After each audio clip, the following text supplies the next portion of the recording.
প্রধানমন্ত্রীর পররাষ্ট্র বিষয়ক উপদেষ্টা হুমায়ুন কবিরের সাথে বৈঠক করেছেন ইউরোপীয় ইউনিয়ন এক্সটার্নাল অ্যাকশন সার্ভিস ইইএএস এর এশিয়া ও প্যাসিফিক অঞ্চলের ব্যবস্থাপনা পরিচালক এরিক কুর্জেভেইল। আজ রাজধানীর তেজগাঁওয়ে প্রধানমন্ত্রীর কার্যালয়ে এ বৈঠক অনুষ্ঠিত হয়। বৈঠকে বাংলাদেশ ও ইউরোপীয় ইউনিয়নের মধ্যে দ্বিপাক্ষিক সম্পর্ক, বাণিজ্য ও বিনিয়োগ, উন্নয়ন, সহযোগিতা এবং পারস্পরিক স্বার্থ সংশ্লিষ্ট আঞ্চলিক ও বৈশ্বিক বিষয় নিয়ে আলোচনা হয়। উভয় পক্ষই বিদ্যমান সম্পর্ক আরও জোরদার ও বহুমাত্রিক সহযোগিতা সম্প্রসারণে আগ্রহ প্রকাশ করেন। বৈঠকে ইউরোপীয় ইউনিয়ন ইইউ ও বাংলাদেশের মধ্যে সমন্বিত অংশীদারিত্ব চুক্তি কম্প্রিহেনসিভ পার্টনারশিপ এগ্রিমেন্ট জোরদার করা ও বাংলাদেশের সাম্প্রতিক রাজনৈতিক অগ্রগতি নিয়েও আলোচনা হয়। প্রধানমন্ত্রীর পররাষ্ট্র বিষয়ক উপদেষ্টা হুমায়ুন কবির বাংলাদেশ ইইউ সম্পর্ককে আরও গভীর ও কার্যকর করার উপর গুরুত্ব আরোপ করেন।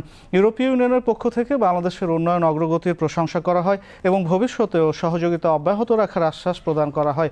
এ সময় বাংলাদেশে নিযুক্ত ইউরোপীয় ইউনিয়নের রাষ্ট্রদূত মাইকেল মিলার উপস্থিত ছিলেন।